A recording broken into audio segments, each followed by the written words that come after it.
Jim Coulthart wasn't in the flood zone when the waters rose in Oneida, but as a lifelong resident, he wanted to help. First, though, he wanted to get a tetanus shot. You're talking about any number of waterborne and weather-related diseases that can happen, so I figured it was just best that anybody who's going to be working around it not cause problems for yourself further on down the road. Now, after the water has receded, more health hazards are becoming prevalent. Obviously, there's a lot of concern. Their house has been flooded, and the water, the potential for mold is one thing. So the key there is try to eliminate the moisture in water as quickly as possible. And there's a mental side to health, too. As you can see, all the debris that's on the curbs here outside of these homes as people come to grips with everything they've lost because of the flooding. Christopher Essig owns Christopher's, which used to be Coneheads, a popular pizza and ice cream shop, which had to be gutted after waters rose 4 feet inside. There was just such a tremendous outreach from the community. A lot of the fellow business owners that weren't affected.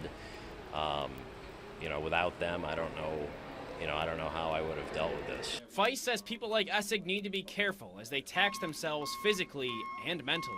From a health perspective, I think one of the main things that we're concerned about are the people themselves, making sure that they take care of themselves. This is a high-stress situation, a lot of anxiety. And as rains continue to leave puddles on a daily basis and that smell continues to waft through the areas that were hit by the flood, Feist urges flood victims and everyone else to try and prevent mosquitoes as well. Reporting from Oneida, I'm Tom Eschen.